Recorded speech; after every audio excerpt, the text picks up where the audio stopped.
ஆன்மீக அன்பர்கள் அனைவருக்கும் எனது பணிவான வணக்கம். இன்றைக்கி இந்த தொகுப்பில் நம்ம என்ன பார்க்க போகிறோம்னா, 12 ஆழ்வார்களில் ஒருவரான திருமலை இசை ஆழ்வார் தனது வாழ்நாள் முழுவதும் பெருமாளுக்காகவே அர்ப்பணித்தவர். பெருமாள் மீது அன்பையும் பாசத்தையும் கொண்டவர். பெருமாள் இவர் கூப்பிட்ட குரலுக்கு ஓடோடி வருவார். அப்படி சிறப்புமிக்க இந்த திருமலை இசை ஆழ்வார், அதாவது காஞ்சிபுரத்தில் பெருமாளுக்கு தொண்டு செய்யும் பணியில் பல காலங்களாக அவரும் அவரோட சீடரும் வாழ்ந்து வந்திருக்கிறாங்க.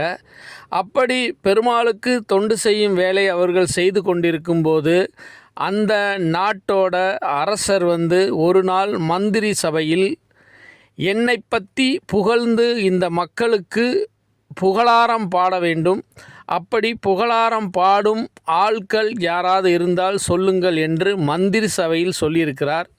அப்பொழுது மந்திரி ஒருவர், பெருமாளுக்கு தொண்டு செய்பவர், பெருமாள் பாடலே பாடிக்கொண்டிருப்பவர், அவர் பாடினா பெருமாளே மனம் உருகி வருவார், அப்படி ஒரு சிறப்பு மிக்கவர், அதாவது திருமலை இசை ஆழ்வாரோட சீடர் ஒருவர் இருக்கிறார் என்று சொல்லியிருக்கார்.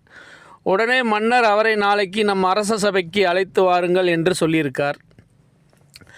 மறுநாள் திருமலை இசை ஆழ்வாரின் சீடரான கனி என்பவரை மன்னர் உங்களை அழைக்கிறார் என்று 2-3 ஆட்கள் அழைத்து சென்றிருக்கிறார். திருமலை இசை ஆழ்வார் கேட்டிருக்கிறார், எதற்காக அழைக்கிறார் மன்னர் என்று கேட்க, எங்களுக்கு தெரியவில்லை, மன்னர் அழைத்து வர சொன்னார், நாங்கள் அழைத்து செல்கிறோம் என்றார். உடனடியாக அவர் ஞான திருஷ்டியில் பார்த்தார். அவர் எதற்காக வர சொல்லியிருக்கிறார் என்பதை அறிந்து கொண்ட திருமலை இசை ஆழ்வார் சென்று வா என்று அனுப்பி வைத்தார். அங்கு சென்றவுடன் மன்னர் இந்த சீடரிடம் கேட்டார், புகழாரம் பாடுவதில் நீ மிகவும் சிறந்தவன், பெருமாளுக்கு தொண்டு செய்து கொண்டிருக்கிறாய். நான் இந்த நாட்டுக்கும் நாட்டு மக்களுக்கும் எவ்வளவோ செய்திருக்கிறேன், ஆனால் அது மக்களை சென்றடையவில்லை. நீ இங்கு பாடல்கள் பாடி அங்கங்கே நான் மக்களுக்கு செய்த தொண்டுகளை நீ எடுத்து கூற வேண்டும் என்று அவரிடம் கட்டளையிட்டிருக்கிறார். அப்பொழுது அந்த திருமலை இசை ஆழ்வாரின் சீடர், நான் பெருமாளை பாடிய இந்த நாவால் வேற யாரையும் நான் பாடுவதும் இல்லை, வணங்குவதும் இல்லை என்று சொல்லியிருக்கிறார். மன்னருக்கு சிறிது கோபம் வந்துவிட்டது. நான் சொல்லுவதவே நீ உதாசீனப்படுத்துகிறாய் என்று கோபித்து கொண்டார். உடனே அவர், நான் இங்கிருந்து செல்கிறேன் என்று அங்கிருந்து சென்று விட்டார். உடனே மன்னர், ஒரு நிமிடம் என்று சொல்லி, நீ என்னை பற்றி புகழாரம் பாடி இந்த மக்களுக்கு சொல்லவில்லை என்றா, நீயும் உன் குருநாதரும் இந்த நகரத்தை விட்டு காலி செய்ய வேண்டும், நாளைக்குள் இது 2இல் ஏதாவது ஒன்று நடக்க வேண்டும் என்று கட்டளையிட்டிருக்கிறார். அப்படியே ஆகட்டும் என்று அவர் அங்கு சென்று விட்டார். நடந்த விஷயத்தை திருமலை இசை ஆழ்வாரிடம் சீடர் சொன்னார். அவரும் ஞான திருஷ்டியில் தெரிந்து கொண்டார்.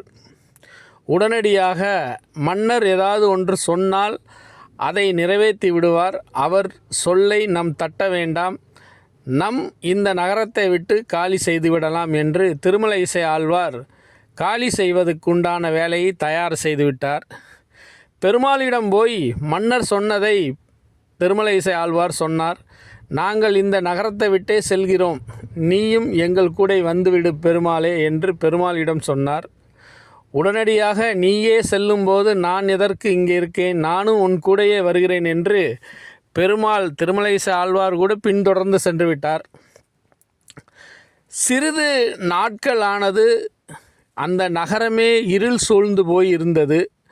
மன்னருக்கு ஒன்றும் புரியவில்லை. ஏன் இந்த நகரம் இருள் சூழ்ந்து இருக்கிறது, என்ன காரணம் என்று கேட்டார்.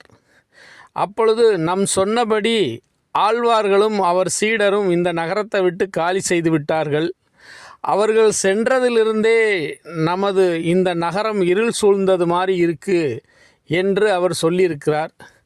அப்பொழுது மன்னர் அந்த நாட்டில் இருந்த யாராவது ஒரு மிகப்பெரிய ஜோதிடரை கூப்பிட்டு, ஏன் இந்த நகரம் இருள் சூழ்ந்தது என்று கேட்க, திருமலை இசை ஆழ்வாரும் அவர் சீடரும் இந்த நகரத்தை விட்டு காலி செய்யும்போது கூடவே நம் பெருமாளும் சென்று விட்டார், பெருமாள் இல்லாததினால்தான் இந்த நகரம் இருள் சூழ்ந்தது என்று அந்த ஜோதிடர் சொல்ல, அதை கேட்டு வியர்ந்து போன ஒரு சீடருக்காக ஊரவே காலி செய்து விட்டாரா பெருமாள் என்று ஆச்சரியப்பட்ட அவர், உடனடியாக அவர்கள் எங்கிருந்தாலும் தேடி கண்டுபிடித்து அழைத்து வாருங்கள் என்று கட்டளையிட்டார். மந்திரியாரும் 5-6 ஆட்களும் திருமலைசை ஆழ்வாரையும் அவர் சீடரையும் தேடும் பணியில் இறங்கினார்கள். ஒரு வழியாக தேடி கண்டுபிடித்து அவர்களை அரண்மனைக்கு அழைத்து வந்தார்கள். மன்னர் நடந்த தவறுக்கு என்னை மன்னித்து விடுங்கள் என்று ஆழ்வார்கிட்ட மன்னிப்பு கேட்டார். ஆழ்வாரும், மன்னர், நீங்கள் சொன்ன கட்டளையை எங்களால் நிறைவேற்ற முடியல அரசே, எங்களை நீங்கள் மன்னித்து விடுங்கள் என்று சொல்லி அவர்களும் மன்னிப்பு கேட்டார்கள். உங்களுக்கு என்ன தேவை என்று சொல்லுங்கள், நீங்களும் இந்த நகரத்தை விட்டு செல்ல வேண்டாம், இங்கேயே இருங்கள், பெருமாளுக்கு தொண்டு செய்வதே உங்கள் பணி. உங்களை நடுவில் நான் குறுக்கிட்டு சில தவறுகள் செய்துவிட்டேன். உங்களிடமும் பெருமாளிடமும் நான் சாஷ்டாங்கமாக விழுந்து மன்னிப்பு கேட்கிறேன் என்று அவர் மன்னிப்பு கேட்டார். உடனடியாக பெருமாள் அங்கிருந்து அவர்களுக்கும் சேர்த்து காட்சி கொடுத்து, நடந்ததை நீ உணர்ந்ததனால் மீண்டும் இந்த நாட்டுக்கு நீ ஒரு நல்ல அரசனாகவே இருப்பாய் என்று பெருமாள் அவருக்கு ஆசியும் அருளையும் வழங்கினார். மீண்டும் காஞ்சிபுர நகரம் இருளிலிருந்து வெளிச்சத்துக்கு வந்தது. பெருமாள் அவர் இருக்கும் இடத்துக்கு சென்று விட்டார். சீடர்களும் திருமலைசை ஆழ்வாரும் எப்போதும் போது பெருமாளுக்கு தொண்டு செய்வதை வழக்கமாக கொண்டு அந்த காஞ்சிபுர நகரத்தில் இருந்துவிட்டார்கள்.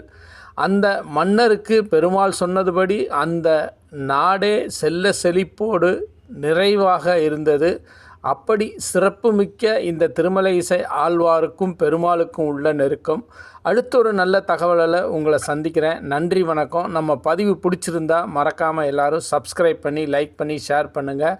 நன்றி, வணக்கம். ஓ நமோ நாராயணாய நமக.